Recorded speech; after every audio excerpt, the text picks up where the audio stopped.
लक्षण है, वरन उसकी एक प्रमुख क्या है, आधारभूत संरचना है, जिसमें किसी भी प्रकार का कोई भी परिवर्तन या चेंज या किसी भी प्रकार का कोई भी उसमें बदलाव स्वीकार्य नहीं है। फिर हमने देखा था बच्चों कि लास्ट क्लास में, जल्दी से अगर मैं 2 मिनट में रिवाइंड कर लूं, कि संघात्मक व्यवस्था किसे कहते हैं, एकात्मक व्यवस्था किसे कहते हैं और परिसंघात्मक व्यवस्था किसे कहते हैं। मैंने आपको पिछली कक्षा में बताया कि संघात्मक का मतलब जहां पर पावर का बंटवारा होता है, शक्तियों का बंटवारा होता है, कि कौन कौन से मामले में कानून निर्माण करने की शक्ति केंद्र सरकार को है, कौन कौन से मामले में कानून निर्माण करने की शक्ति राज्य सरकार को है। ऐसी व्यवस्था को हम जिस नाम से जानते हैं उसको हम क्या बोलते हैं, संघात्मक व्यवस्था।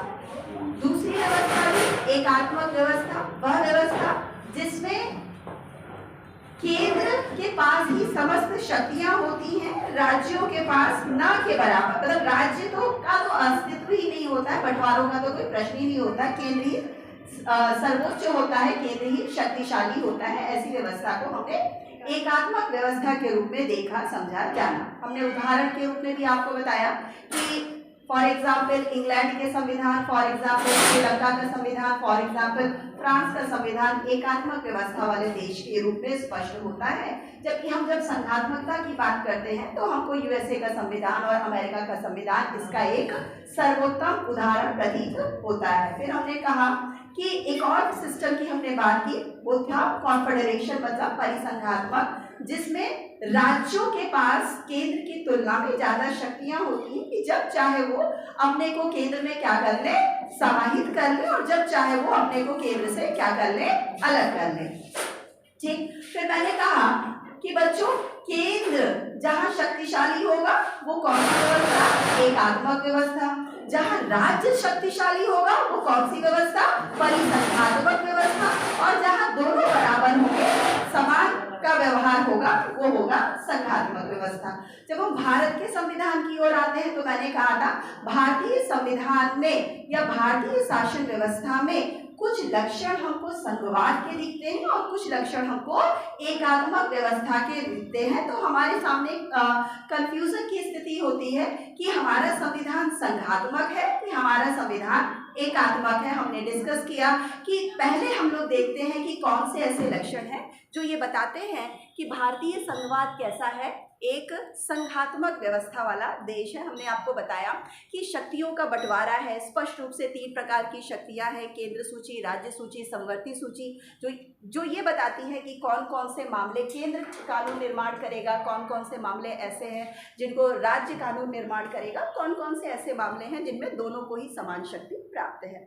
दूसरा हमने लक्षण देखा कि राज्यसभा राज्यों के प्रतिनिधि के रूप में, राज्यसभा केंद्र में राज्यों का क्या करता है, रिप्रेजेंटेशन करता है, और ये केंद्र सरकार के समक्ष राज्यों के एक मजबूत प्रतिनिधि के रूप में हमारे सामने दिखाई देता है।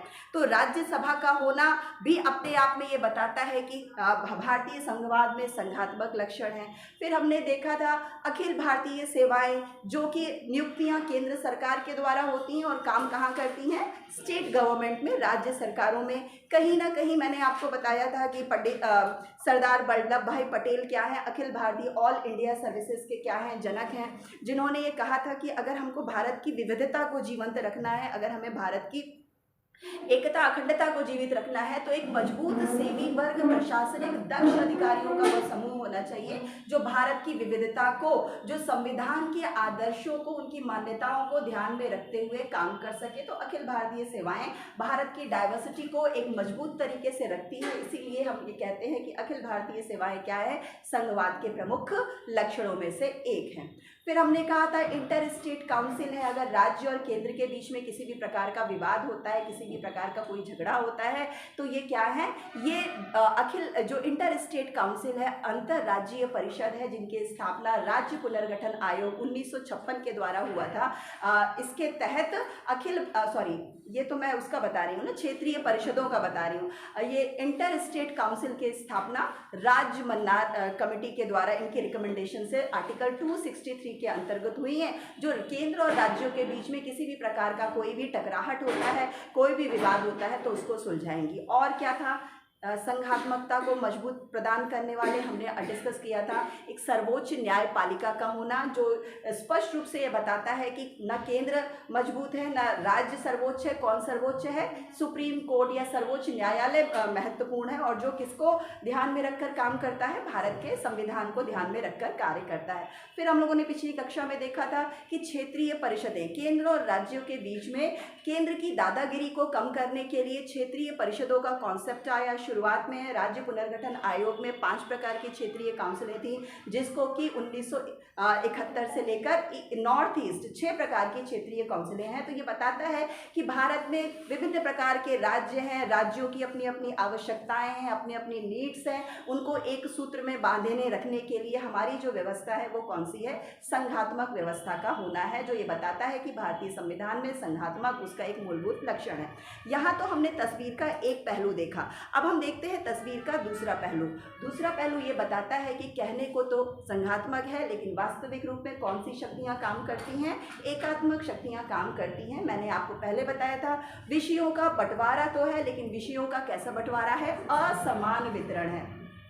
महत्वपूर्ण विषय सारे किस में डाल दिए गए हैं? केंद्र सूची में। और केंद्र सूची पर केवल कानून कौन बनाएगा? केंद्र सरकार बनाएंगी। राज्य सूची जो कम महत्वपूर्ण के हैं और जो थोड़े से उनकी महत्ता कम है, उनको राज्य सूची में डाल दिए गए हैं। लेकिन राज्य सूची में केवल राज्य सरकारें कानून नहीं बनाएंगी। विशेष कंडीशन में हम लोगों ने पिछली कक्षा में देखा कि केंद्र को भी राज्य सूची के विषय में क्या करने का?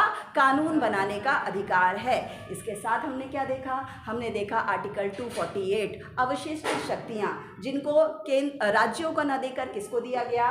केंद्र को दिया गया। हमने देखा क्या? 249 राज्य सूची के विषय पर अगर राज्यसभा में राष्ट्रीय महत्व का घोषित हो तो राज्य सूची के विषय पर कानून कौन बनाता है? केंद्र सरकार। हमने देखा 250 राष्ट्रीय आपातकाल के समय में राज्य सूची के विषय पर कानून बनाने का अधिकार किसको है? केंद्र सरकार को। हमने देखा 251 क्या देखा कि अगर 249 और 250 के तहत राज्य सूची के किसी विषय पर केंद्र सरकार ने ऑलरेडी कानून बनाया है और उसी विषय पर अगर राज्य विधानमंडल कानून बनाता है और दोनों में कॉन्फ्लिक्ट होता है तो केंद्र सरकार या केंद्र संघ के कानूनों को क्या प्रदान होगी? मान्यता प्रदान होगी। फिर हमने क्या देखा? हमने देखा 253 अगर स्टेट के द्वारा कोई सेंटर के द्वारा कोई अंतर्राष्ट्रीय संधि या समझौते किए जाते हैं, राज्य सूची के विषय पर कोई निर्णय दिया जाता है, कानून बनाया जाता है, तो राज्य सूची के विषय पर केंद्र को क्या है? कानून निर्माण करने का क्या होगा? अधिकार होगा।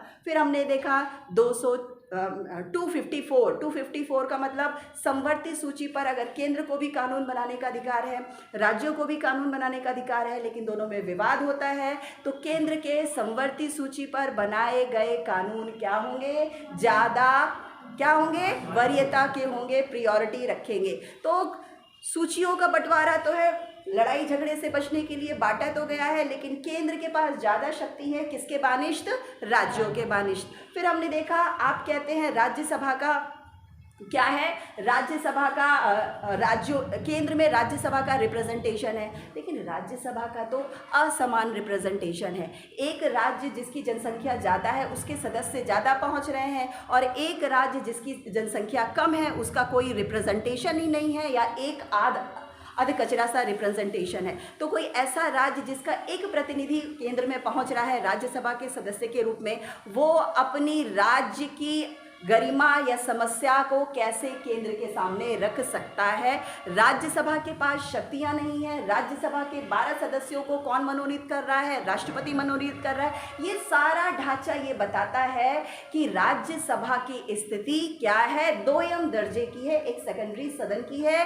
राज्यसभा की जो स्थिति होनी चाहिए एक मजबूत स्टेट के रिप्रेजेंटेटिव के तौर पर, तो वो जैसे अमेरिका के सीनेट की है, हर राज्य से समान रूप से 2 सदस्य को कहां भेजा जाता है? सीनेट में भेजा जाता है। इसकी तुलना में भारत में राज्यसभा में राज्यों के प्रतिनिधि के रूप में जो राज्यों की भूमिका है वो क्या है? कम है या नाकाफ़ी है। फिर हमने क्या देखा, हम बात करते हैं, अभी संघात्मक में हमने बात किया अखिल भारतीय सेवाओं की, लेकिन अखिल भारतीय सेवाओं के रूप में केंद्र सरकार राज्यों की नाक पे नकेल कसने का काम करती है, अपने अधिकारियों के सेवा शर्तों से लेकर, वेतन से लेकर, उनके बर्खास्त करने से लेकर हर तरीके में ये जो अधिकारी हैं ये केंद्र के इशारे पर काम करते हैं, और राज्य सरकारों की जो भी चीज़ों वहाँ पर वो अपनी क्या करते हैं, मनमानी करते हैं। तो एक प्रकार का जो अखिल भारतीय सेवाओं के अधिकारी वर्ग है, जो ऑल इंडिया सर्विसेज के अधिकारी हैं, ये कहीं ना कहीं राज्य सरकारों के ऊपर केंद्र की मनमर्जी, केंद्र की मंशा, केंद्र के नियंत्रण को क्या करते हैं, स्थापित करते हैं। आई थिंक इतना मैंने बता दिया था। अब जो हम बात कर रहे हैं इसके अलावा वो है वित्तीय निर्भरता।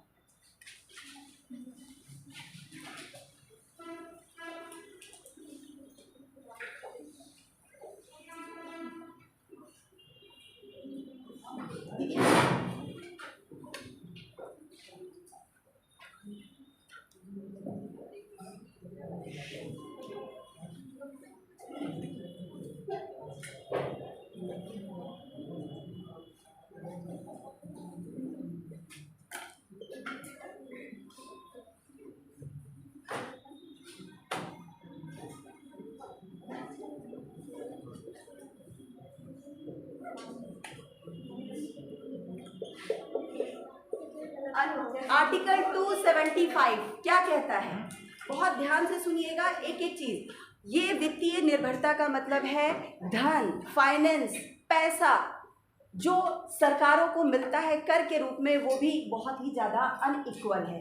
ये कहा गया है राज्य सरकारों को कि वित्त का समान वितरण होगा, लेकिन जब पैसे के मामले में आप लोग देखेंगे इन आर्टिकल्स के थ्रू केंद्र को ज़्यादा मलाई मिल रही है और राज्य को खाली प्लेट मिल रहा है। केंद्र को खीर मलाई मिल रही है और राज्य को कहा जा रहा है दाल रोटी भी ना खाओ। ये स्थिति में आप देखेंगे आर्टिकल 275 कहता है संसद के द्वारा कानून का निर्धारण कर केंद्र क्या दिया जाता है, राज्यों को क्या प्रदान किया जाता है, अनुदान।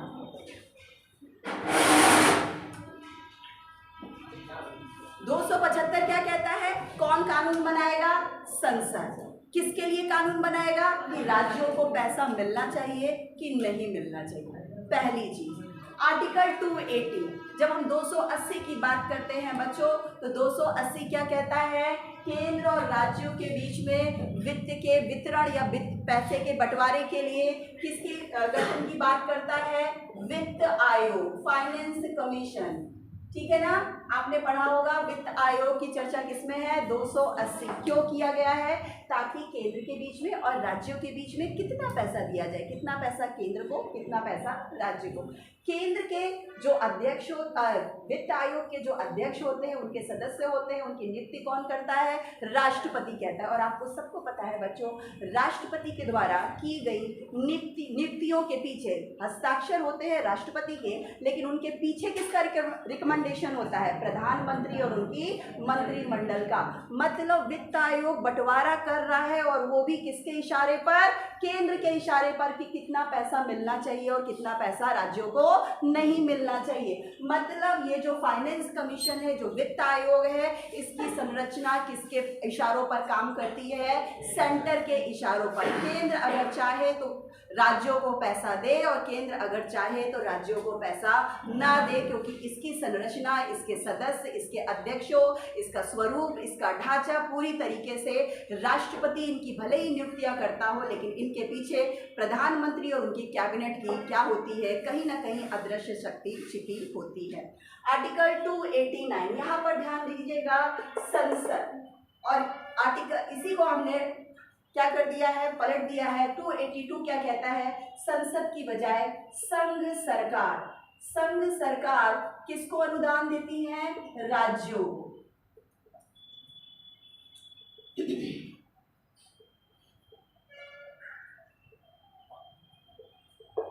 ध्यान रखिएगा, 275 कह रहा है संसद कानून बनाकर राज्यों को अनुदान देगा। 282 क्या कह रहा है, संघ सरकार किसको अनुदान देगा? राज्य सरकारों को। पैसा राज्यों को मिलेगा, किसके हाथ से? संघ सरकार, क्योंकि राज्यों के पास अपना कुछ है नहीं। जब हम बात करते हैं 293 की, इतना ही नहीं, अगर हमारी पश्चिम बंगाल की मुख्यमंत्री जी ने केंद्र से पैसा मांगा और उन्होंने कहा कि भैया पैसा नहीं है केंद्र सरकार के खजाने में, हम नहीं देंगे, तो अब क्या करें? तो ममता जी कहेंगी कि जाने दो, हमें पैसा नहीं चाहिए, हम उधार ले लेंगे। लेकिन भैया यहाँ तो उधार भी बिना केंद्र के इशारे पे नहीं मिल रहा है।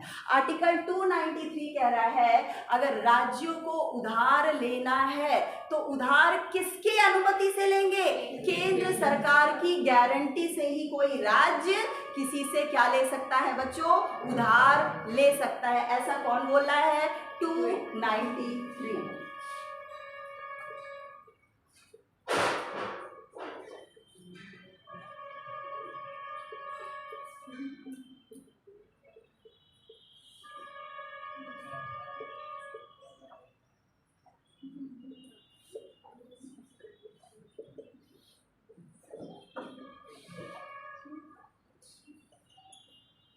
हमने देखा 275 संसद कानून बनाती है और राज्यों को क्या मिलता है?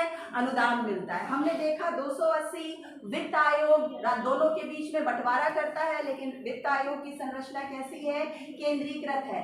कहीं ना कहीं केंद्र के इशारों पर राज्यों को धन मिलेगा। हमने देखा 282 संघ सरकार की इच्छा पर निर्भर है कि राज्यों को कितना पैसा, कितना धन आवंटित किया जाए। हमने देखा 293 कि राज्य सरकारें संघ सरकार की गारंटी पर ही किसी अन्य समूह, किसी अन्य संस्था, किसी अन्य राज्य से क्या ले सकती हैं? उधार ले सकती हैं। इसके अलावा 304 है बच्चों, इसको सही कर लें आप लोग। 304 क्या कहता है कि अगर किसी भी राज्य में कोई सामान बन रहा है और इस राज्य में जो सामान आता है वो किसी अन्य स्टेट से आता है, मान लो ये यूपी है, इससे आता है एमपी से, लेकिन इससे आने वाले सामान से इस राज्य की प्रोडक्टिविटी या उत्पादन क्षमता पर क्या पड़ता है? प्रभाव पड़ता है। एमपी का सामान यूपी में पहले बिक जाता है और यूपी का सामान क्या है? उसकी मांग या उसकी खपत कम है। अब ऐसी कंडीशन में राज्य इस राज्य पर किसी भी प्रकार, ये यूपी एमपी से ये नहीं कह सकता है कि तुम सामान का लेन देन क्या करो, ना करो। अगर ऐसी कंडीशन होगी, अन्य राज्य से व्यापार करना है या व्यापार पे रोक लगाना है, राज्य सरकारें स्वयं नहीं कर सकती। ये किसको कहेंगी? राष्ट्रपति को कहेंगी, और राष्ट्रपति इनको रोक लगाए या ना रोक लगाए, इसके पीछे कहीं ना कहीं किसके हाथ होता है? केंद्र सरकार, मतलब प्रधानमंत्री और मंत्रिमंडल का। अर्थात 304 क्या कहता है? अगर राज्य अन्य राज्यों से होने वाले अंतरराज्यीय व्यापार पर रोक लगाने के लिए किसकी अनुशंसा आवश्यक है? राष्ट्रपति की अनुशंसा आवश्यक है। मतलब हमको पैसा मिलेगा नहीं, मिलेगा, हम उधार लेना है वो भी नहीं मिलेगा, जो बंटवारा करने वाला है वो भी भैया पूरी रोटी केंद्र को दे देगा, आधी रोटी क्या है राज्यों को लो, वो भी खराब कंडीशन। और अगर हमको घाटा हो रहा है, दूसरे राज्य का व्यापार हमारे राज्य के व्यापार को क्या कर रहा है? नुकसान पहुंचा रहा है, इसमें हमें रोक लगाना है। इसके लिए भी हमको किसकी अनुमति लेनी आवश्यक होगी? राज्य की। पूरी तरीके से सेंट्रलाइज्ड ढांचा, आर्थिक व्यापार। ये तो वही कहानी हुई ना, पेड़ है, दो भाइयों के बीच बंटवारा हुआ, खाद पानी बड़ा भाई देगा और फल छोटा भाई देगा, और जब फल खाने की बारी आएगी कौन खाएगा? बड़ा भाई। गाय है, रखवाली करेगा छोटा भाई और दूध दुहेगा बड़ा भाई। तो सेम यही कंडीशन है जब आर्थिक निर्भरता, राज्यों की आर्थिक निर्भरता पूरी तौर पर किस पर है? केंद्र पर है। और इसी कारण से कई बार हमारे यहाँ पर ये आलोचना की जाती है बच्चों कि केंद्र अपनी मनमानी या अपनी आर्थिक निर्भरता के दम पर राज्यों को कई बार, अगर सेम सरकारें हों तो कोई क्या नहीं है, कोई प्रॉब्लम नहीं, डबल इंजन की सरकार है। और अगर दोनों में क्या होता है? डिफरेंस होता है, केंद्र में अलग पार्टी की सरकार, राज्यों में अलग पार्टी की सरकार, तो दोनों में अलगाव, टकराव, केंद्र राज्य विवाद की संभावना बढ़ती है। और इसी विवाद को खत्म करने के लिए बच्चों समय समय पर कई प्रकार के प्रशासनिक सुधार आयोगों का क्या हुआ था? गठन हुआ था।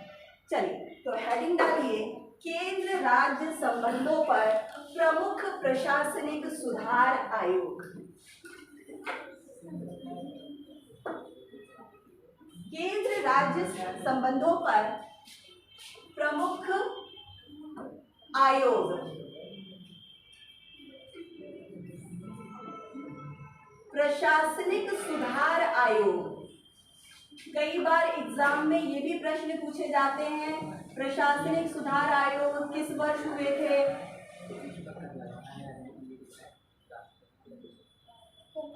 प्रशासनिक सुधार आयोग एक्चुअली बच्चों दो बार प्रशासनिक सुधार आयोगों का गठन हुआ था।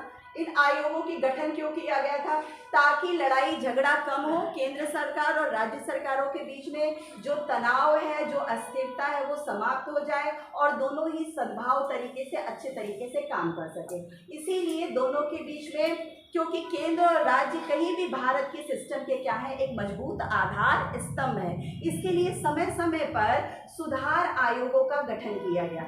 जो पहली महत्वपूर्ण सुधार आयोग था बच्चों, ये था श्री मोरारजी देसाई के अध्यक्षता में प्रथम प्रशासनिक सुधार आयोग। हम देखते हैं कि मोरारजी देसाई फिर किसके शासनकाल में, इंदिरा गांधी के शासनकाल में अध्यक्ष नियुक्त हुए थे, और जब आपातकाल हटा था तो ये मंत्री बना दिए गए थे। तो इन्होंने प्रशासनिक सुधार आयोग से क्या दिया, त्यागपत्र दे दिया। और अब फिर जो द्वितीय प्रशासनिक सुधार आयोग हुआ था, इसमें के हनुमंतैया, नाम सुना होगा आपने, के हनुमंतैया को प्रशासनिक सुधार आयोग का क्या बनाया गया, अध्यक्ष बनाया गया। ठीक है, इस प्रशासनिक सुधार ने केंद्र राज्य संबंधों को सुधारने के लिए पहली अनुशंसा की, जिसके आधार पर 263 का निर्माण किया गया। केंद्र और राज्यों के बीच में विवाद को समाप्त करने के लिए इंटर स्टेट काउंसिल की स्थापना, अंतरराज्यीय परिषद की स्थापना का सुझाव।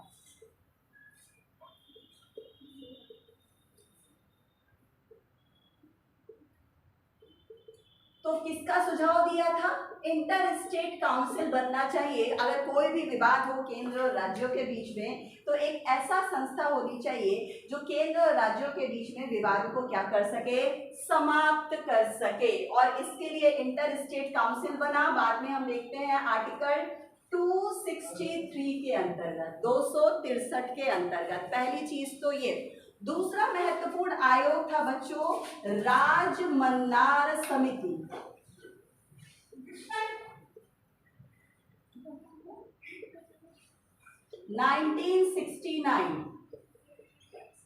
तमिलनाडु में केंद्र की इतनी मनमानी के मतलब दुखी होकर, केंद्र में उनके अत्याचारों से दुखी होकर तमिलनाडु में राजमन्नार आयोग की क्या की गई, स्थापना की गई।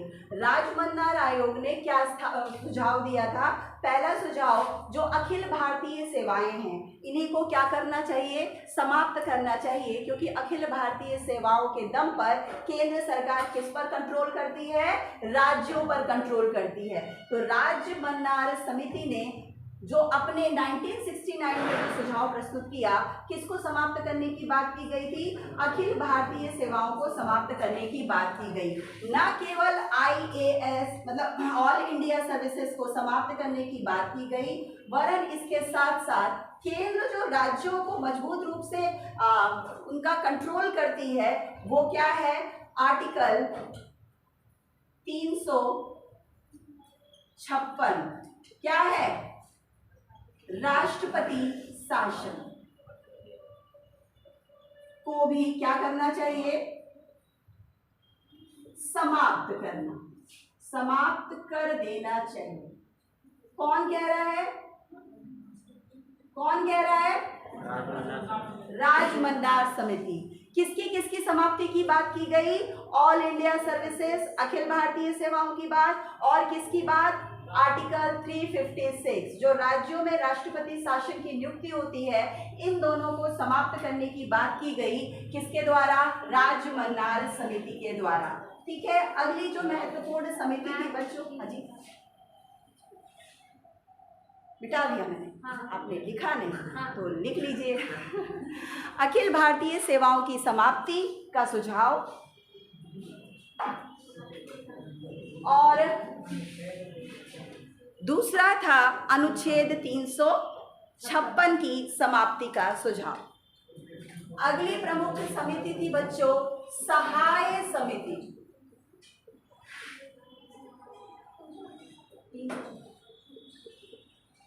सहाय समिति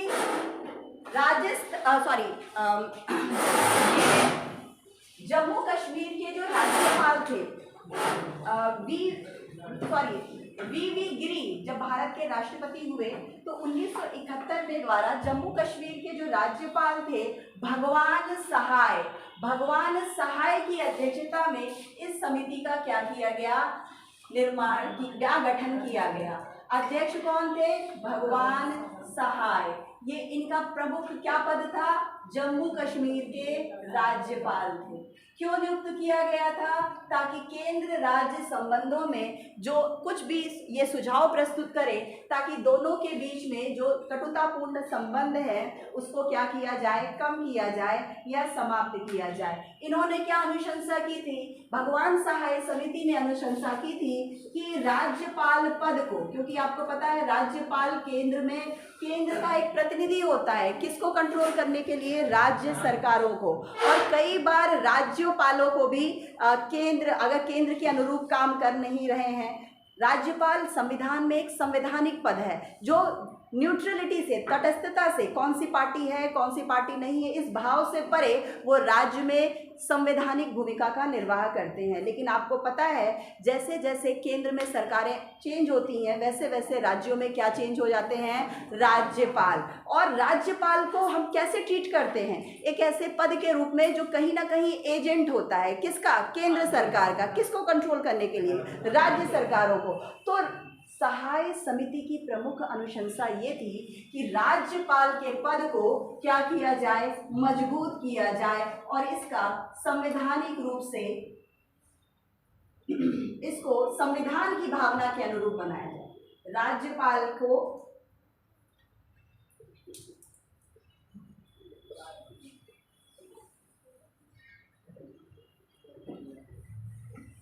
राज्यपाल के पद को अधिक मजबूती प्रदान किया जाए। तो ये थी बच्चों सहाय समिति 1971 में। अगली जो महत्वपूर्ण केंद्र राज्य संबंधों में जो समिति थी, आयोग था, आनंदपुर साहब समिति। नोट करेंगे आप लोग, आनंदपुर साहब समिति 1973 में। आनंदपुर साहब समिति 1973 में।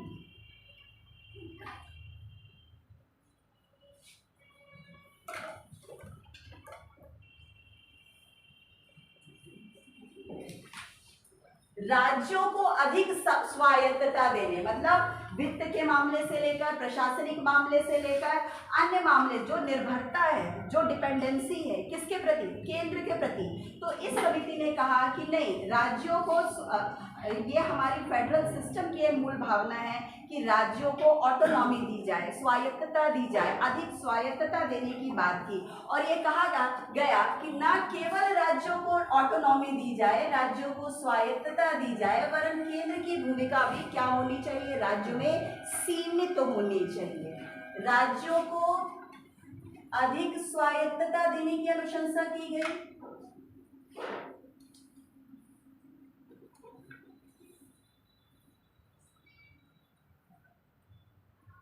और केंद्र को केवल सैन्य, वित्त और संचार में ही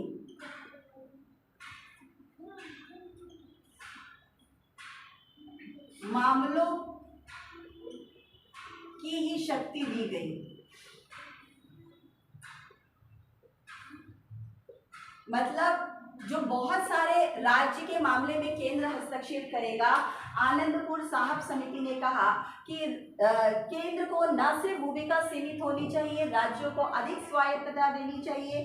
केंद्र को, चाहे वो फॉरेन मामले हो, चाहे वो वित्त का मामला हो, चाहे वो मुद्रा का मामला हो, उसको उसकी भूमिका सिर्फ इसी तक सीमित रहनी चाहिए। अन्य प्रमुख जो समिति थी बच्चों, पश्चिम बंगाल ज्ञापन समिति 1977।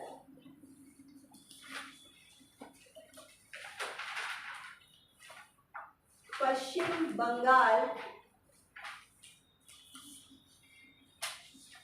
ज्ञापन समिति 1977 केंद्र राज्य संबंधों में और अधिक सहजता सुगमता बनाए रखने के लिए 1977 में पश्चिम बंगाल समिति का क्या किया गया, गठन किया गया।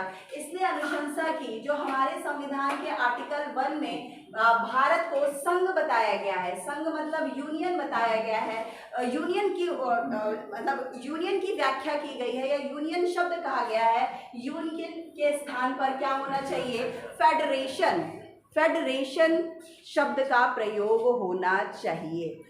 अमेरिका के संविधान की जब हम बात करते हैं तो अमेरिका के संविधान में अमेरिका को कहा गया है, क्या कहा गया है, फेडरेशंस ऑफ द स्टेट, और भारत को क्या कहा गया है संविधान के आर्टिकल 1 में, यूनियन ऑफ द स्टेट। दोनों में अंतर क्या है, दोनों में अंतर पता है आपको? यूनियन का मतलब है संघ और फेडरेशन का भी मतलब संघ है, ठीक। यूनियन का मतलब है जो स्टेट हैं कभी भी अपने को केंद्र से अलग नहीं करेंगे, ठीक। किसका मतलब है, यूनियन का। फेडरेशन का मतलब है पर्याप्त ऑटोनॉमी दी गई, किसको, राज्यों को, जब चाहे वो केंद्र से क्या कर लें, ऑटोनॉम, अपने को स्वायत्त कर लें। अमेरिका में कितनी बार राज्यों ने आवाज़ उठाई अलग होने की, एक भी बार नहीं, भले ही क्या है, फेडरेशन है। और भारत में पंजाब अलग झगड़ता है, जम्मू कश्मीर अलग झगड़ता है, नॉर्थ ईस्ट के राज्य अलग अड़े पड़े हैं कि हमको अलग मांग दे दो। आपको पता 1980 के दौर में लगभग पंजाब भारत के हाथ से क्या जा चुका था, मतलब हाथ से चला गया। किस लिए, अलग खलिस्तान राज्य के लिए, हमको भारत में नहीं रहना, हमको अलग कर दो, अलग हमको कंट्री का दर्जा दे दो। वो तो तत्कालिक माननीय प्राइम मिनिस्टर इंदिरा गांधी ने ऑपरेशन ब्लू स्टार के अंतर्गत जो आतंकवाद था, उस समय जम्मू कश्मीर में कोई आतंकवाद नहीं था, सारी की सारी जो गतिविधियां चल रही थी देश को तोड़ने की, वो कहाँ थी, पंजाब में। तो पंजाब अलग मांग कर रहा है, इधर आप देख लो, हम इसकी बात करें सुकमा आतंकवादियों की, हम नागा बोडो आतंकवादियों की बात करें, ये जब चाहे तब देश को तोड़ने की बात करते हैं। और यूनियन का मतलब क्या है, यूनियन का मतलब कि कभी भी अखंड भारत, एक ऐसा भारत जिसको अलग नहीं किया। हमारे संविधान में यूनियन शब्द लिखा है, फिर भी राज्य कह रहे हैं हम नहीं रहेंगे तुम्हारे साथ, और वहाँ पे फेडरेशन शब्द लिखा हुआ है। कोई भी राज्य कभी भी यूनाइटेड स्टेट ऑफ अमेरिका से अपने को अलग करने की बात नहीं कर सकता। हाँ, एक बात जरूर है, जब सिविल वॉर अमेरिका में हुआ था रंग भेद के स्लेवरी दास्ता को लेकर, वहाँ पर अब्राहम लिंकन ने भले ही कुछ समय के लिए हुआ, लेकिन किसी भी राज्य ने अब अमेरिका से स्वयं को इंडिपेंडेंट या ऑटोनॉमस करने की बात नहीं की। वापस हम आते हैं, पश्चिम बंगाल ज्ञापन समिति कब हुआ था, 1977। इसमें क्या कहा गया कि जो भारत में जो यूनियन शब्द है इसमें बदल कर क्या करना चाहिए, फेडरेशन करना चाहिए, ठीक है। और ये कहा गया कि अनुच्छेद 3 में अगर संशोधन कर राज्यों के साथ विचार विमर्श को अनिवार्य करना चाहिए। तो पहली चीज ये की गई, नामकरण के संदर्भ में यूनियन के स्थान पर फेडरेशन होना चाहिए। दूसरी चीज आर्टिकल 3 में चेंज करके, आर्टिकल 3 में संशोधन करके जब भी इसमें परिवर्तन किया जाए तब केंद्र किसके साथ विचार विमर्श करेगा, केंद्र को राज्यों के साथ अनिवार्य रूप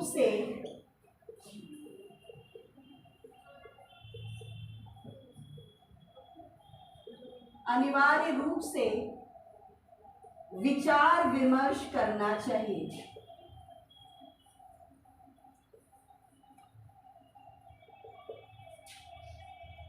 तो ये दो प्रमुख सुझाव थे ताकि सेंट्रल स्टेट रिलेशनशिप को क्या रखा जाए, ठीक रखा जाए, दोनों में टकराहट ना हो और भारत की जो स्वायत्तता है, भारत की जो स्वतंत्रता है, भारत की जो संप्रभुता है, इसको बनाए रखा जाए। तो हम लोगों ने बात की आनंद पश्चिम बंगाल ज्ञापन समिति 1977।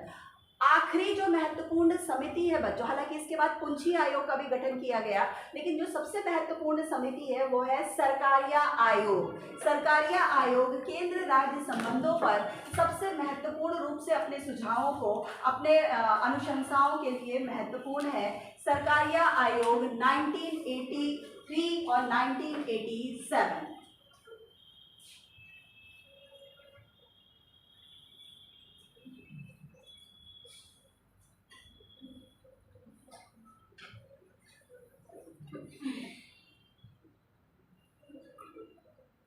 क्या कहती है सरकारिया आयोग? सरकारिया आयोग ने एक नहीं बहुत सारी सेवाओं की बहुत सारी अनुशंसाएं की थी।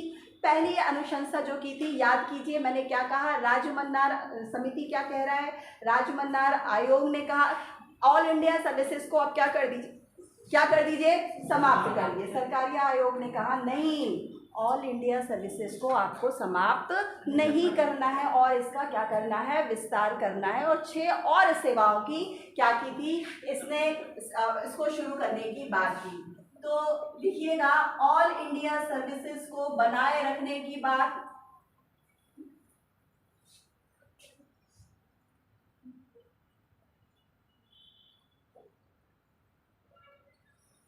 इसके अलावा के साथ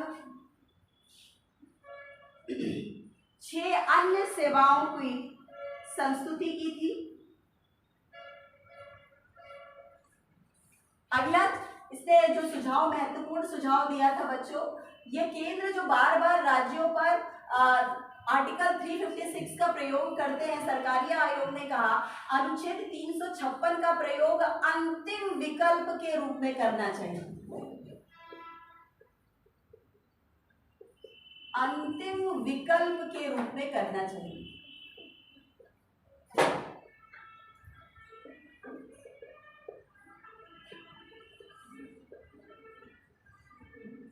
तो सरकारिया आयोग ने कहा ऑल इंडिया सर्विसेज को बनाए रखा जाए, और जो बार बार केंद्र के द्वारा राज्यों के अधिकार क्षेत्र में अतिक्रमण किया जाता है, राज्य की वैधानिक सरकार को बर्खास्त करके क्या घोषित कर दिया जाता है, राष्ट्रपति शासन। राष्ट्रपति शासन जो आपने देखा है कि जिसका प्रयोग 100 से अधिक बार राज्यों की सरकारों को केंद्र के द्वारा कंट्रोल करने के कारण हुआ, इसका सबसे ज्यादा दुरुपयोग केंद्र सरकार के द्वारा राज्य सरकारों के ऊपर किया गया। इसको हमको एकदम लास्ट विकल्प, लास्ट ऑप्शन के रूप में यूज करना चाहिए। ये नहीं कि बार बार राज्य की सरकारों की संवैधानिक चुनी हुई सत्ता को आपको क्या करना है, बर्खास्त करना है। और क्या अनुशंसा की, और तीसरी जो महत्वपूर्ण अनुशंसा थी, राज्यपाल की जब भी संबंधित राज्य में नियुक्ति की जाए, किसकी नियुक्ति की जाए, राज्यपाल की जब भी संबंधित राज्य में नियुक्ति की जाए केंद्र के द्वारा या राष्ट्रपति के द्वारा, तो संबंधित राज्य के मुख्यमंत्री से अवश्य परामर्श या विचार विमर्श कर लिया जाए।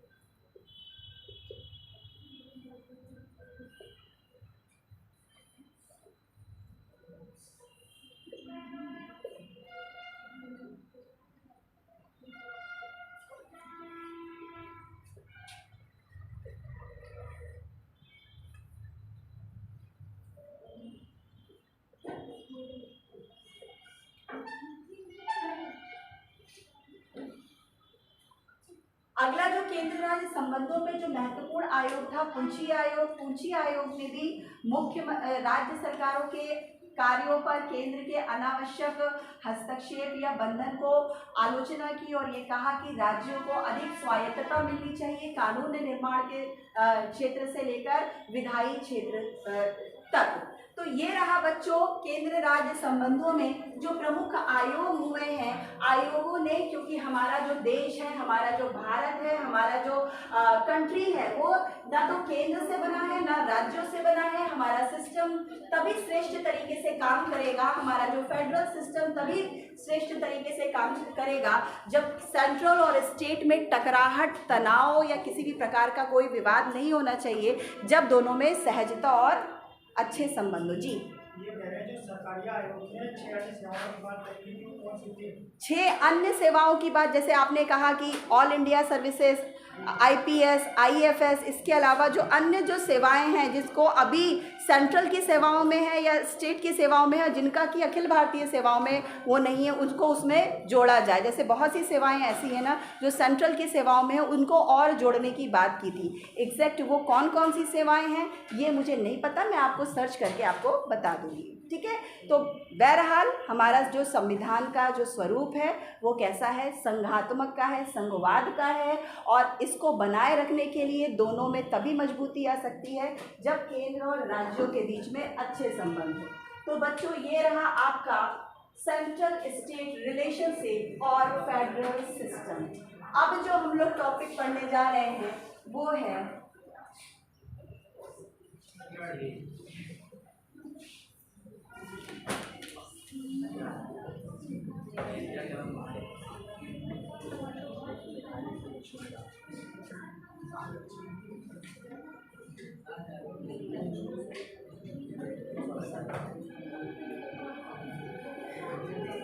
Controller and auditor general of India. आपके पेपर में बहुत सारे ऐसे बॉडीज़ हैं, ऐसे इंस्टीट्यूशंस हैं जो आपके सिलेबस में जिनसे प्रश्न पूछे जाते हैं। इस टॉपिक को मैं शुरू करूं उससे पहले मैं कुछ चीज़ों को आपको क्लियर करना चाहती हूं, फैक्चुअल चीज़ों को बताना चाहती हूं, उसके बाद हम लोग इस पर आएंगे controller and auditor general of India पर। पहली चीज़ तो ये बच्चों, देश की व्यवस्था, देश की सिस्टम या देश का निकाय तभी अच्छे तरीके से चलता है जब, या कह सकते हैं प्रजातंत्र तभी अच्छे तरीके से चलता है जब उसके जो पिलर्स हैं वो मजबूत हों। वो मजबूती से प्रजातंत्र को क्या देते हैं, आधार देते हैं, उसको मजबूती देते हैं। हमारे संविधान के निर्माता डॉक्टर BR अम्बेडकर ने ही कहा है, भारत की डेमोक्रेसी अगर मजबूती से आगे बढ़ेगी, मजबूत होगी, तो उसके कुछ पिलर का सबसे ज़्यादा मजबूत होना आवश्यक है। तो प्रश्न आता है मैडम, वो डेमोक्रेसी के वो 4 पिलर कौन कौन से हैं? तो वो 4 पिलर में हम रखेंगे, नंबर 1 कौन सा पिलर, स्वतंत्र न्यायपालिका।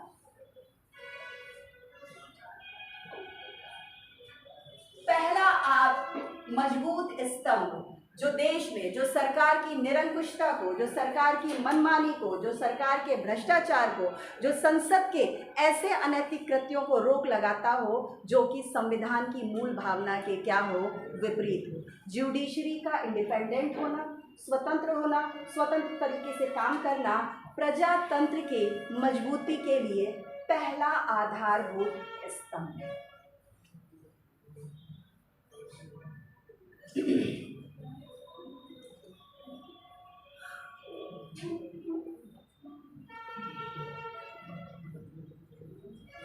दूसरा, जिन प्रजातंत्र में जिन प्रतिनिधियों को हम चुनकर संसद में भेजते हैं, वो प्रतिनिधि अपनी क्वालिटी के बल पर, अपनी योग्यता के बल पर, जनता के सही रिप्रेजेंटेशन के बल पर कहाँ पहुँचने चाहिए, संसद में पहुँचने चाहिए।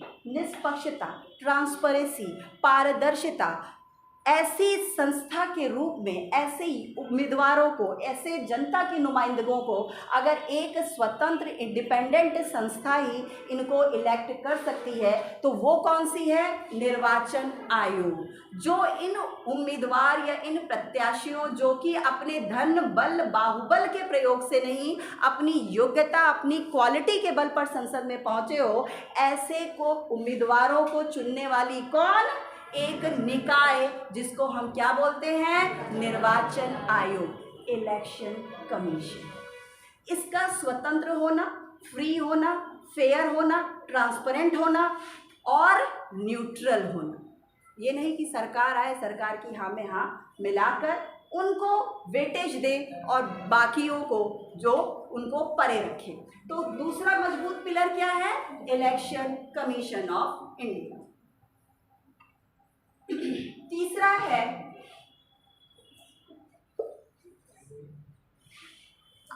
देश चलता कैसे है? पैसों से। क्या सरकार खुद कमाती है? नहीं, हम जो टैक्स देते हैं वही से तो देश चलता है, वही से तो सिस्टम चलता है। तो ये पैसे कहाँ खर्च हुए, कैसे खर्च हुए? वही खर्च हुए जहाँ पर इनको खर्च होना चाहिए था। कहीं ऐसा तो नहीं है इन पैसों का मिसयूज़ हो रहा हो और उस मद पर पैसे न खर्च हो रहे हों जहाँ पर होना चाहिए। इन सभी को क्या करने के लिए? देखने के लिए एक स्वतंत्र निष्पक्ष एक ऐसे प्राधिकरण का होना आवश्यक है जो धन को, और धनी से तो पूरा सिस्टम चलता है। चाहे आप अर्थशास्त्र की बात करें, कौटिल्य की अपनी पुस्तक में उसने लिखा था कि एक राज्य के लिए उसका क्या होना, उसका धन उसकी सबसे बड़ी पावर होती है, संपत्ति। अगर धन प्रॉपर वे में नहीं खर्च हुआ हो, कोई कंट्री कितना भी पावरफुल क्यों ना हो, वो अच्छे से सरवाइव नहीं करेगा। तो धन की स्पष्ट जांच के लिए, पारदर्शी जांच के लिए, भ्रष्टाचार को रोकने के लिए जो एक निकाय, फ्री फेयर निकाय होना चाहिए, वो कौन होना चाहिए? सीएजी। और लास्ट वन, देश को चलाने के लिए ऐसा व्यक्तियों का अमला जो अपने स्किल के बल पर, अपने कौशल के बल पर, अपनी योग्यता के बल पर, अपनी क्षमता के बल पर देश को क्या प्रदान करे? एक सुव्यवस्थित आकार। और वो क्या है? All India services, Akhil Bharatiya सेवा। ये 4 पिलर है जो किसी भी देश के या किसी भी डेमोक्रेसी के लिए क्या होते हैं? मजबूत आवश्यक स्तंभ। पहली चीज तो ये हमने, आप लोग जो मेरी पिछली क्लास कर चुके हैं, जुडिशरी को हमने डिस्कस कर लिया। निर्वाचन आयोग मैंने क्लास शायद देख रही थी, शायद आप लोग का इलेक्शन कमीशन हो चुका है। सीएजी, इसको आज हम लोग डिस्कस करने जा रहे हैं। तो क्या है सीएजी, इसका गठन कैसे होता है, इसकी पृष्ठभूमि क्या है, इसके बारे में चर्चा करेंगे। पर उससे पहले कुछ और बच्चों, मैंने अभी कहा आपको देश को चलाने के लिए संस्थाओं का होना बहुत आवश्यक है। जी मैं क्लास में हूँ, मैं बाद में बात करती हूँ।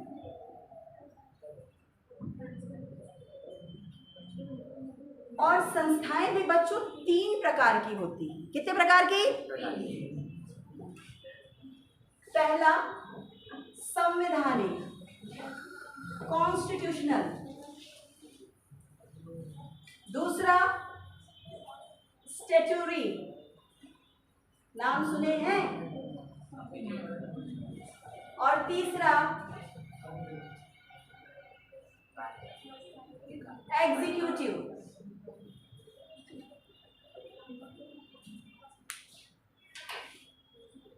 आप भी बात कर लें, मैं भी थोड़ा अपनी एनर्जी कम खर्च कर लूँ, है ना? चलिए, 3 प्रकार की संस्थाएं जो आपने बोर्ड में देखा। किसी भी संस्था के आगे लिखा होता है कि ये कॉन्स्टिट्यूशनल है, संवैधानिक है, या लिखा होता है ये सांविधिक है, स्टैट्यूटरी इंग्लिश में इसको बोलते हैं, या लिखा होता है ये कार्यकारी है। तो पहले हम किसी एक इंस्टीट्यूशन को, किसी एक बॉडी को, किसी एक संस्था को पढ़ने से पहले ये जान तो लें ये तीनों क्या है। क्या कोई बता सकता है ये तीनों क्या है? या आपने शब्द सुना है? सुना है लेकिन पता नहीं। तो आइए पता करते हैं। संवैधानिक संस्था या कॉन्स्टिट्यूशनल बॉडी का मतलब क्या है? ध्यान से सुनिए। वह संस्था जिनका उल्लेख देश के संविधान में आर्टिकल के थ्रू होता है, इसको हम कहेंगे क्या? संवैधानिक संस्था। जैसे निर्वाचन आयोग, जैसे वित्त आयोग, जैसे सीएजी, जैसे ऑल इंडिया सर्विस, जैसे बहुत सारी संस्थाएं। वह सारी संस्थाएं जिनका उल्लेख संविधान में किया गया है और जिसमें चेंज करना या जिनके कार्यों में चेंज करना या जिसमें किसी भी प्रकार का परिवर्तन करने के लिए हमको क्या करना पड़ेगा? संविधान में संशोधन। और आपको पता है बच्चों, अगर आपने पिछली क्लास में देखा था, संशोधन को कई प्रकार के होते हैं। मैंने आपको बताया सामान्य संशोधन, संविधान संशोधन, इनमें अंतर क्या है। एक विशेष प्रक्रिया से, विशेष तरीके से इनमें परिवर्तन किया जाता है। तो संवैधानिक संस्था का तात्पर्य ये है, वो सारी संस्थाएं जिनका वर्णन संविधान के अंतर्गत निहित है, संविधान के अनुच्छेदों में निहित है। अगर इसमें किसी भी तरह का कोई चेंज करना है या कोई परिवर्तन करना है तो हमको एक विशेष संशोधन की प्रक्रिया के अंतर्गत इसमें हम क्या करके संविधान में संशोधन करके हम इसको बदल सकते हैं। ऐसी संस्था को, ऐसी बॉडी को जिस नाम से जाना जाता है, इसको हम बोलते हैं कॉन्स्टिट्यूशनल बॉडी। ठीक है, इसके अंतर्गत निर्वाचन आयोग है, इसके अंतर्गत कौन है? वित्त आयोग है, इसके अंतर्गत CAG है, इसके अंतर्गत और सांविधिक का मतलब क्या है? स्टैट्यूटरी। ये तो तभी आपने कॉन्स्टिट्यूशनल बॉडी को सुना ही होगा। सांविधिक का मतलब, ध्यान से सुनिएगा, आपको पता है बच्चों, हमारा संविधान एक निश्चित टाइम पीरियड में बना कि नहीं? उस समय की जो आवश्यकताएं थी, आज से 70, 75, 80 सालों बाद सेम आवश्यकताएं तो नहीं है। समय के अनुसार हमारी नीड्स बदलती रहती हैं, हमारी आवश्यकताएं बदलती रहती हैं। कुछ नई चीजों को आपको क्या करना पड़ता है? बनाना पड़ता है। कौन बनाएगा? संविधान सभा के सदस्यों को हम कहाँ खोज के लाएंगे? लाने के लिए तो हमको खुद ही वहां जाना पड़ेगा। इसके लिए क्या किया गया? संसद को एक पावर दी गई। किसको दी गई? संसद को, कि वो सामान्य कानून निर्माण की प्रक्रिया से ऐसे किसको बनाए? ऐसी संस्थाओं और ऐसे निकायों का निर्माण करे जैसे वो कानून बनाती है, जैसे वो विधि बनाती है। तो सांविधिक का मतलब सांविधिक, स्टैट्यूटरी मतलब कानून, मतलब लॉ। जैसे संसद कानून बनाती है, वैसे ही अपने एक जानते ही हैं आपको, किसी भी प्रस्ताव को सबसे पहले लाया जाता है तो उसको हम क्या बोलते हैं? बिल बोलते हैं। एक सदन में प्रस्तुत होता है, वाद विवाद होता है, मतदान होता है, फिर दूसरे सदन में प्रस्तुत होता है, वाद विवाद होता है, मतदान होता है, फिर कहाँ जाता है? राष्ट्रपति, और फिर वो बिल क्या बन जाता है? अधिनियम। तो वह संस्था जिसका निर्माण समय की आवश्यकता के अनुरूप बाद में किसके द्वारा किया जाए? संसद के द्वारा विधि निर्माण बनाकर किया जाए, इसको हम बोलते हैं क्या? सांविधिक संस्था। जैसे जैसे बताएं, अल्पसंख्यक आयोग, राष्ट्रीय महिला आयोग, ये सारी क्या है? सांविधिक संस्थाएं। पहले महिला आयोग तो था नहीं।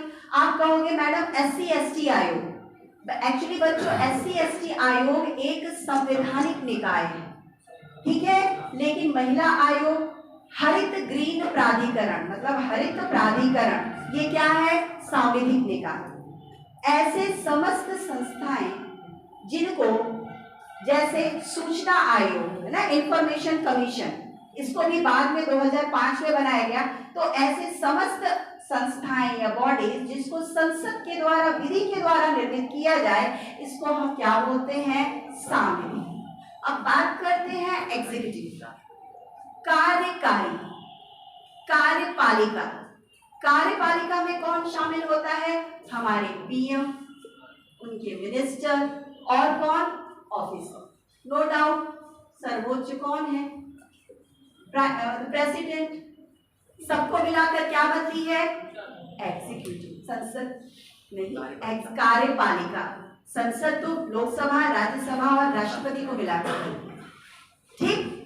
तो ऐसी निकाय, ऐसी बॉडी जिसका अस्तित्व संविधान में नहीं है, जिसको संसद ने नहीं बनाया है, वरन वह किसके आदेश पर? कार्यपालिका के आदेश पर जिसका गठन हुआ है, ऐसी बॉडी को हम क्या बोलेंगे? Executive body. मैडम उदाहरण, योजना आयोग, प्लानिंग कमीशन।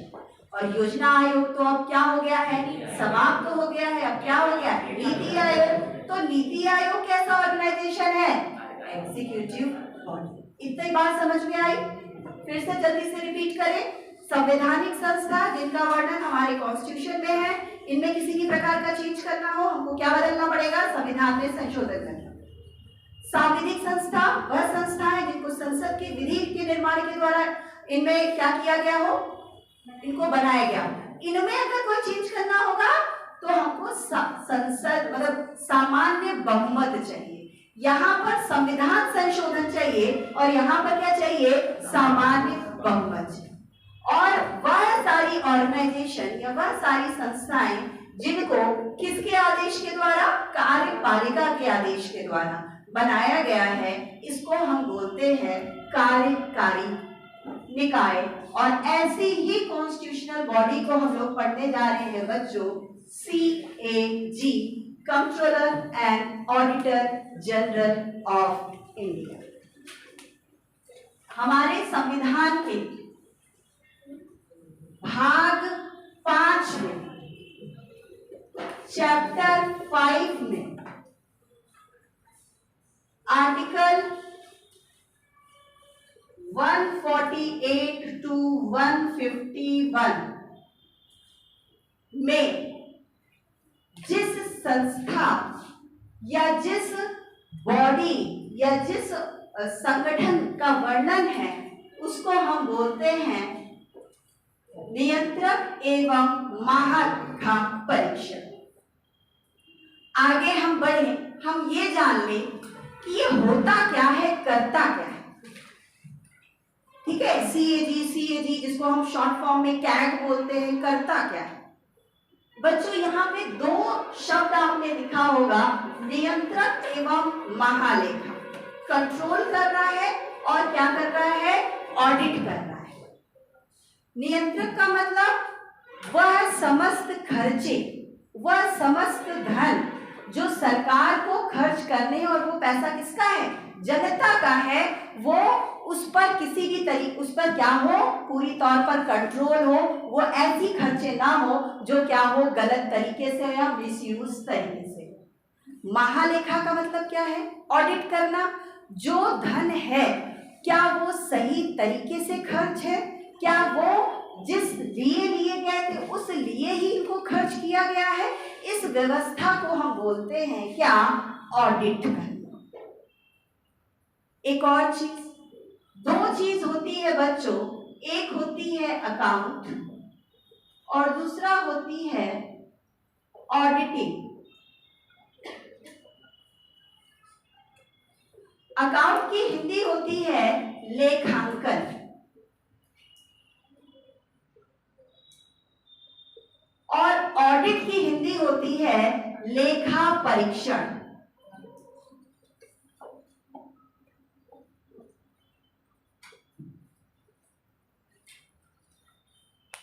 अकाउंट का मतलब है कितना पैसा कहां कहां खर्चा हुआ, उसका एक क्या रखना, बैलेंस शीट रखना, उसका ब्यौरा रखना, इसको हम बोलेंगे लेखांकन।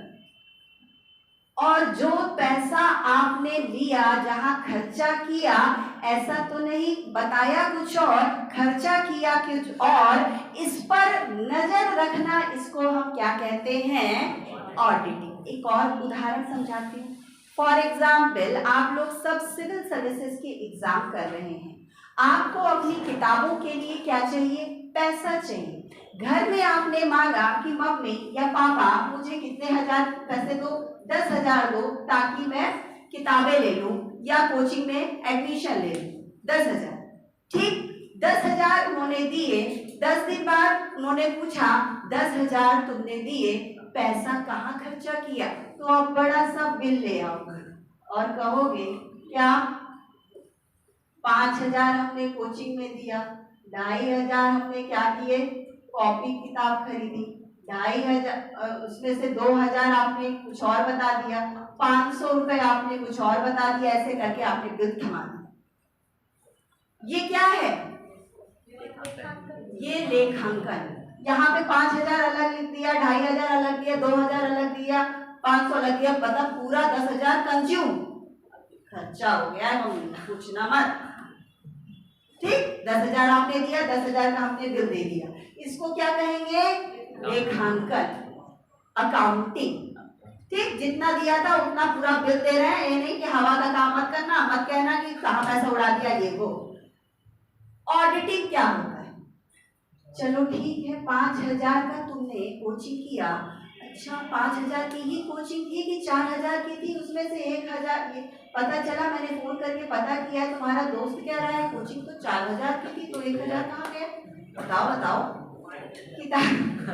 किताब में आपने 500 रुपए खर्चा किया, मैंने देखा तुम्हारी टेबल पे 2 किताबें पड़ी हुई हैं, ये 2,000 की किताबें कहाँ है वो बताओ। 2,000 का बिल दे रहे हो फलाना के लिए, वो बताओ। और ये मतलब ये पूरा जो आपने मुझे रसीद दिया है, ये दिए तो तुम आईएएस के एग्जाम के खर्चे के लिए थे। अब मुझे बताओ पढ़ाई तुमने कितनी की और कितनी तुमने गिफ्ट के नाम पर सप्लाई कर दिया। ये सारी पूछताछ क्या होती है बच्चों? ऑडिटिंग। समझ रहे हैं कि नहीं? वैसे ही भारत सरकार, ये तो मैंने सिर्फ आपको एग्जाम्पल दिया, भारत सरकार जितना, क्योंकि ये पैसा किसका होता है? हमारा और आपका, जनता की गाड़ी कमाई जो किसके नाम पर देती है? टैक्स के नाम पर देती है। ठीक है, वो कैसे कहाँ खर्चा किया, इस पर सूक्ष्म नजर रखना, इसी को हम बोलते हैं क्या? ऑडिटिंग। और इसका जो सर्वोच्च पदाधिकारी है, इसी को हम बोलते हैं बच्चों controller and auditor general of India, जिसका वर्णन कौन से आर्टिकल में है? आर्टिकल 148 148। तो क्या बात यहीं तक थी? अभी तो शुरू हुई है। अब हम चलते हैं बैकग्राउंड में, ये कैग की स्थापना की कहानी क्या है, सबसे पहले कैग आया कहां से, इसकी पृष्ठभूमि क्या है, समझ में आ गया ना?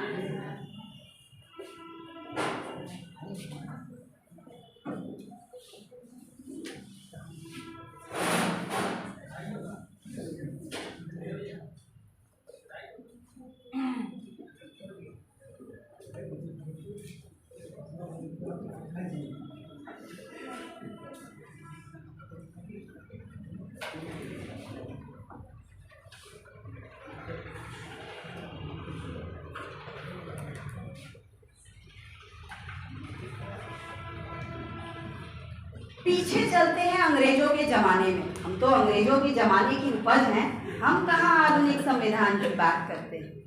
आपको पता है बच्चों, आपने मॉडर्न हिस्ट्री पढ़ी होगी, सबसे पहले ईस्ट इंडिया कंपनी के रूप में ब्रिटिश कंपनी का आगमन होता है 1600 में। यहाँ पर व्यापार करती है और धुआंधार व्यापार करती है, पैसों का खर्चा से लेकर उसका क्या कहना, उसका रख रखाव, सारी चीज़ें। जितना व्यापार आगे बढ़ता है उतना ही बढ़ता है जो इनके ऑफिसर्स थे उनका भ्रष्टाचार। सबसे पहली बार ब्रिटिश सरकार के अंतर्गत 1753 में India account and audit general की पोस्ट का सृजन किया गया। कौन से पोस्ट का? India audit and account general.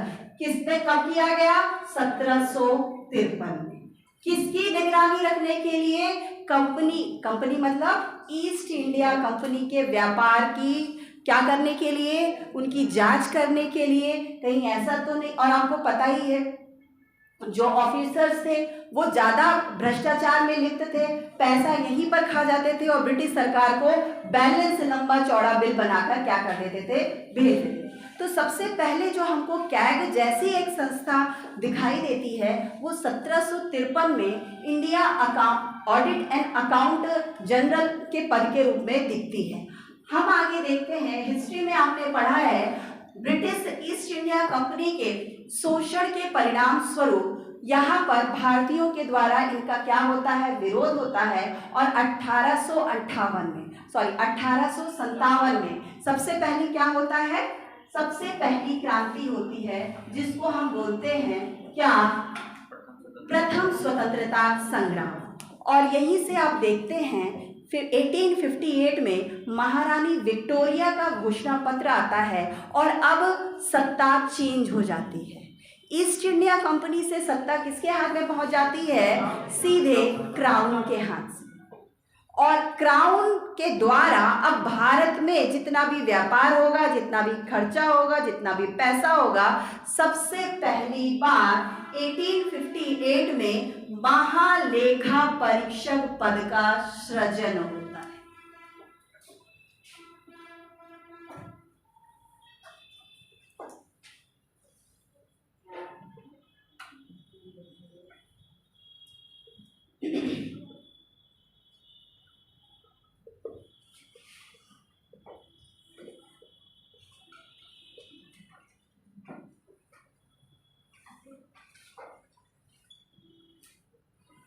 और पहले कैग के रूप में भारत में नियुक्ति होती है एडवर्ड ड्रमंड की।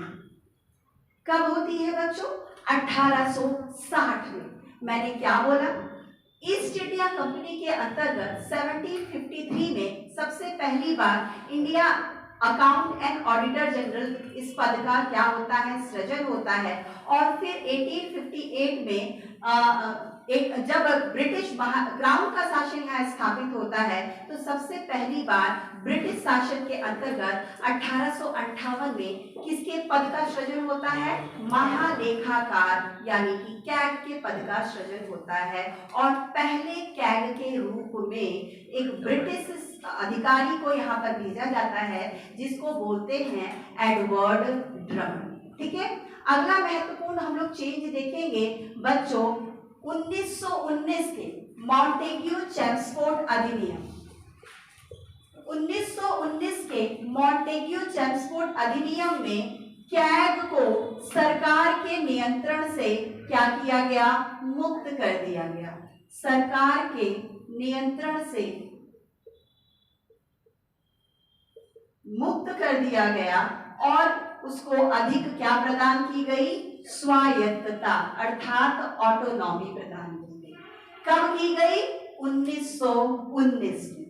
अगला महत्वपूर्ण विराम या अगला महत्वपूर्ण चरण है बच्चों 1935 में। 1935 में क्या होता है? जी बिल्कुल, भारत शासन अधिनियम में अब तक तो जो कैग काम कर रहा था ये सिर्फ केंद्र सरकार के या केंद्र में सेंटर में ऑडिटिंग का काम कर रहा था।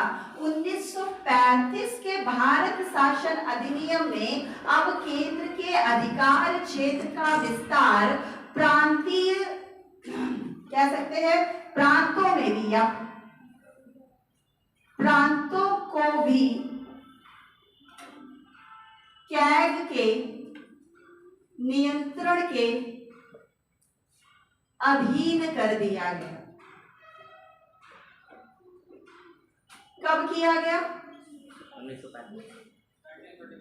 1919 में क्या हुआ?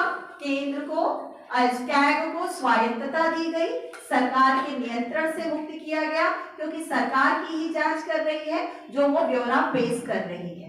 और क्या किया गया? 1935 के भारत शासन अधिनियम में बच्चों अब ये कहा गया कि अब आप सेंटर के साथ साथ स्टेट्स के भी जो ऑडिटिंग है, जो लेखांकन है, उसका काम करेंगे। एक साल बाद 1936 में क्या किया गया? कैग के अधिकार और शक्तियों का एक ब्यौरा या लेखा जोखा प्रस्तुत किया गया।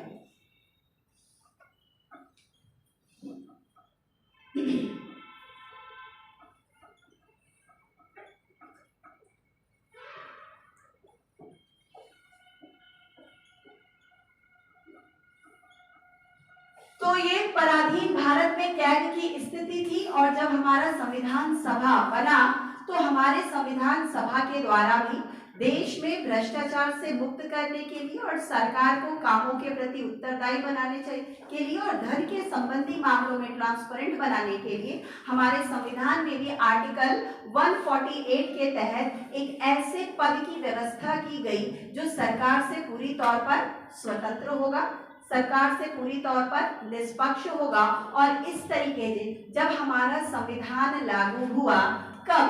26 जनवरी 1950 तब कैग के रूप में एक प्रमुख वित्तीय अधिकारी के रूप में इसका क्या हुआ, वर्तमान कैग ने या वर्तमान लोक लेखा परीक्षक ने अपने कार्य को प्रारंभ किया।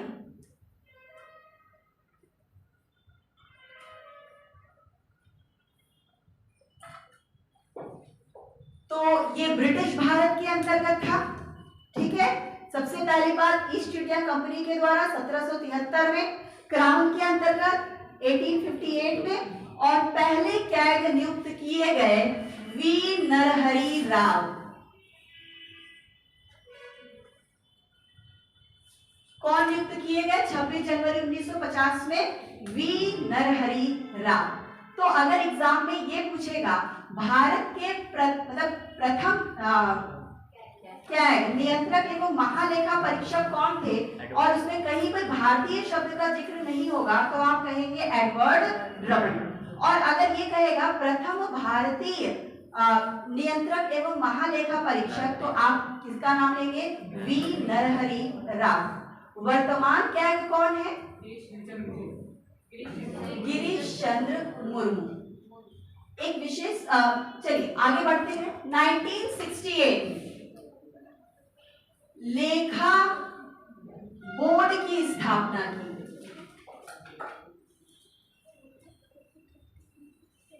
कब की गई लेखा बोर्ड की स्थापना?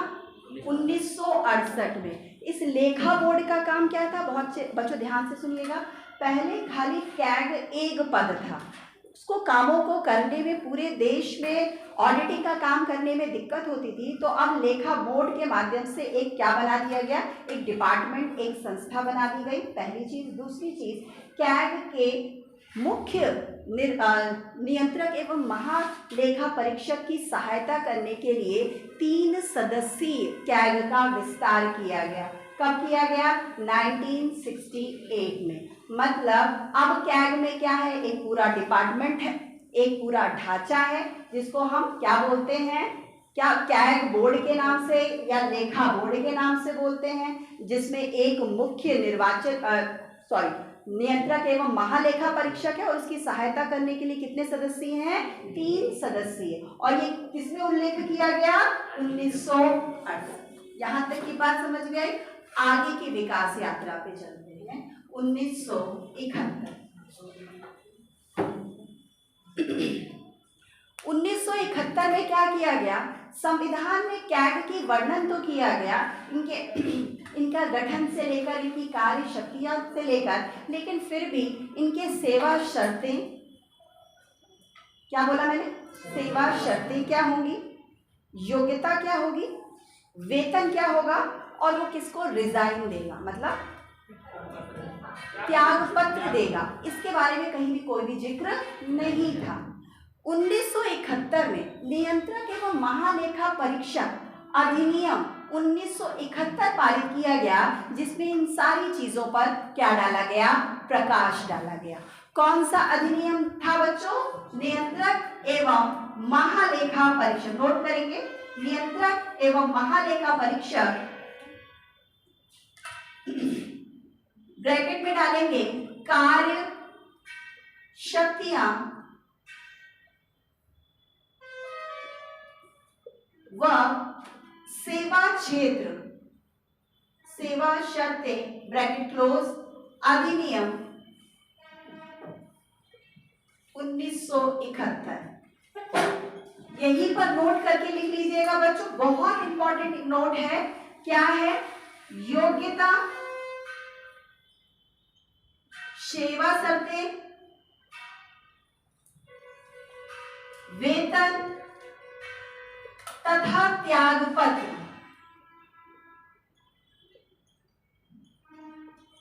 का प्रावधान इस अधिनियम में किया गया।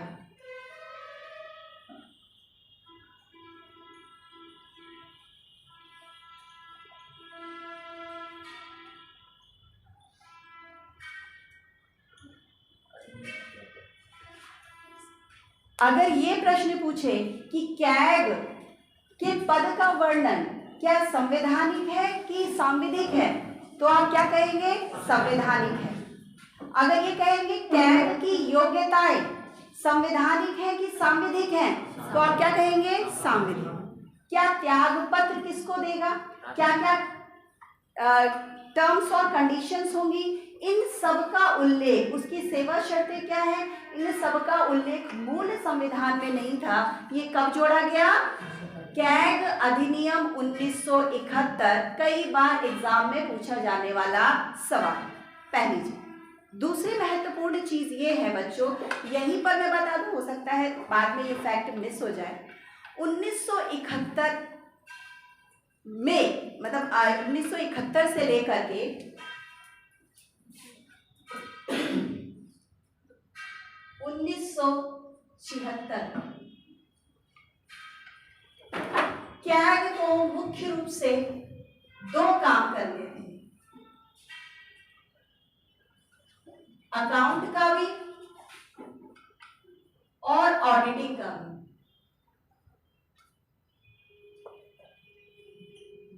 क्या लिखा मैंने? पहले सिर्फ ऑडिटिंग करता था, अकाउंटिंग नहीं करता था। मतलब प्रारूप या जो मैंने बैलेंस शीट बोली कि यहाँ यहाँ ये खर्चा हुआ है, ये काम नहीं करता था। 71 से लेकर 76 तक में इसी अधिनियम के द्वारा ये कहा गया कि कैग महोदय दो प्रकार के काम करेंगे। पहले ये रखेंगे कि खर्चा कौन कहाँ कहाँ हुआ, उसका बैलेंस शीट भी रखेंगे, मतलब अकाउंटिंग भी करेंगे, और पैसा जो उचित मद में खर्च हुआ कि नहीं, लिया गया था बेटियों को पढ़ाने के लिए, कहीं ऐसा तो नहीं बेटियों को डैड करने के लिए ये खर्चा हो गया। ठीक है, ये सारी चीज मतलब बहुत सी जारी। पता चला हम शराब बंदी के नाम पर लिए और पता चला एक इलेक्शन आया, हमने शराब का क्या कर दिया, बंटवारा कर दिया, उसके नाम पर खर्च हुए। तो ये सारी चीजें देखने किन वर्षों में, 1971 से लेकर के 1976 तक। ये वो दौर था जब कैग ने दोनों तरह के काम किए, लेखांकन का भी काम किया और लेखा परीक्षण का। लेकिन फिर कैग ने क्या कहा, काम बहुत हो गया, काम बहुत हो गया, काम बहुत हो गया, हमारे बस से बाहर चला गया।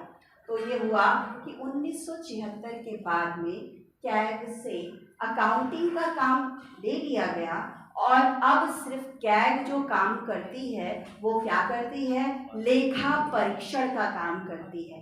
कब से लेकर कब तक के? 76 से लेकर वर्तमान। क्या बोला मैंने? पता नहीं। 76 से अब सिर्फ क्या कर रही है? ऑडिटिंग, लेखा परीक्षण। एक और चीज महत्वपूर्ण यहीं पर मैं बता रही हूँ, 76 से सिर्फ ऑडिटिंग कर रही है, अकाउंटिंग नहीं कर रही। तो ऑडिटिंग कौन कर रहा है, अभी बताती हूँ। राज्यों को भी कहा गया कि आपका भी सिर्फ ऑडिटिंग होगा, अकाउंटिंग नहीं होगा। तो राज्यों ने कहा ना ना, हमसे ना होगी। राज्यों ने क्या कर दिया, मना कर दिया। तो कैग ने कहा केंद्र का तो हम नहीं करेंगे, लेकिन राज्यों का हम करेंगे। तो 1976 से केंद्र में खाली लेखा परीक्षण कर रही है, लेकिन राज्यों में अकाउंटिंग भी करती है और ऑडिटिंग भी करती है। लिख लीजिए, कैग के द्वारा केंद्र स्तर पर 1976 से लेखा परीक्षण का कार्य ही मात्र संपादित किया जा रहा है।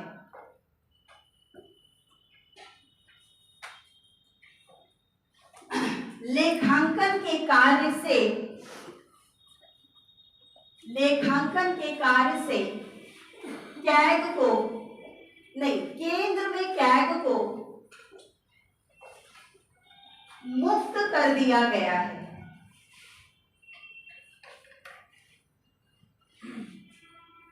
जबकि राज्यों में कैग, जबकि राज्यों में कैग लेखांकन और लेखा परीक्षण दोनों का कार्य करती है।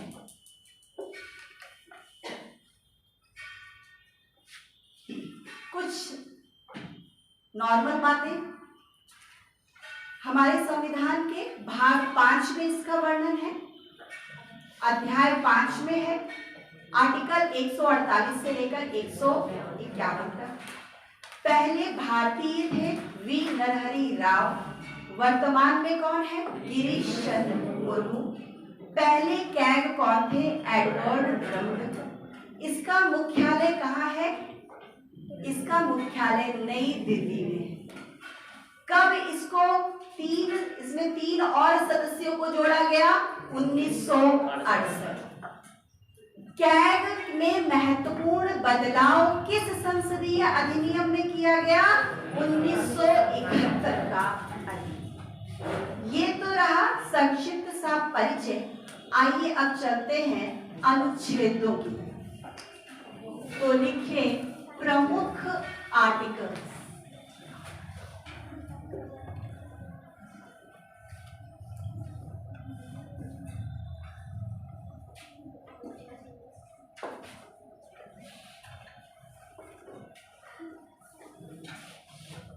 Article 148, article 149, article 150, article 151।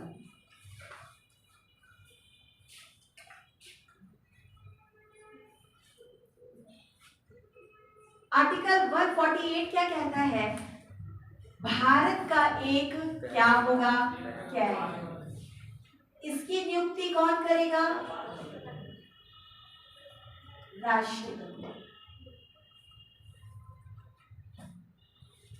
जो कि कैसा निकाय है? स्वतंत्र और संवैधानिक निकाय। हालांकि राष्ट्रपति कर रहा है नियुक्ति, तो क्या स्वतंत्र हुआ? बोलो, राष्ट्रपति तो वही कर रहा है ना जो उनको कैबिनेट सिफारिश कर रही है, लेकिन फिर भी ये कैसा निकाय है? स्वतंत्र और संवैधानिक। इसी में बात की गई है योग्यता की। मूल संविधान में नहीं था, मैंने अभी बोला 1971 में इसको जोड़ा गया। कौन बन सकता है कैग? ऑल इंडिया सर्विसेज का, भारतीय प्रशासनिक सेवा का कोई भी अधिकारी इसमें क्या कर सकता है? इसमें बन सकता है। पदावधि, टेन्योर, कार्यकाल कितना होगा? मूल संविधान में जिक्र नहीं था। कब जोड़ा गया? 1971। क्या कहा गया? कार्यकाल कितना होगा बच्चों? 6 of 65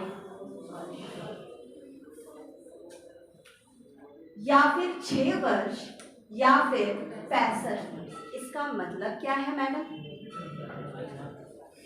अगर कोई व्यक्ति 54 वर्ष की आयु में क्या बन गया है? कैग के पद पर नियुक्त हुआ है, तो वो कितने वर्ष काम करेगा? 6 साल काम करेगा। और वो रिटायर कब होगा? 60 वर्ष की आयु। तो इसका कार्यकाल कितना हुआ? 6 साल। अगर कोई कैग ऐसा व्यक्ति 63 साल में नियुक्त हुआ है कैग, तो वो क्या 6 साल काम करेगा? कितने साल काम करेगा? खाली 2 साल। तो 65 साल कब होगा? 2 साल बाद। तो 2 साल बाद ही उसका कार्यकाल होगा। इसीलिए आपको ऐसा लिखा हुआ दिखता है 6 साल या 65 वर्ष, जो भी पहले हो। अगर कम उम्र में बन गया है तो 6 साल, अगर बना ही है 64 साल 8 महीने में, तो 3-4 महीने ही महाशय काम करेंगे। Most of the time young लोगों को ही चूज करा जाता होगा, क्योंकि बार बार इस प्रोसीजर को फॉलो करना भी तो थोड़ा लेंदी बार बार फॉलो करना होता भी है, लेकिन इतने यंग लोगों को चुना गया है कि अभी तक एक भी महिला कैग नहीं हुई है। तो अक्सर हम ऐसे पदाधिकारी को देखते हैं जो ज्यादा मेहनत से काम ना करे। मेहनत से काम कर लेगा तो दिक्कत हो जाएगी ना इसको। लेकिन अभी हम देखेंगे कुछ लिमिटेशंस भी हैं, जैसे अभी इनके कार्यकाल के संदर्भ में ही इनके जो वेतन हैं इनमें किसी भी प्रकार का कोई अलाभकारी परिवर्तन नहीं किया जा सकता। जैसे आप कहेंगे ना इंडिपेंडेंट के कैसे, इंडिपेंडेंट को कैसे रखा गया है, तो इंडिपेंडेंट रखा गया है। इनकी नियुक्ति कैसी होगी, क्या हुआ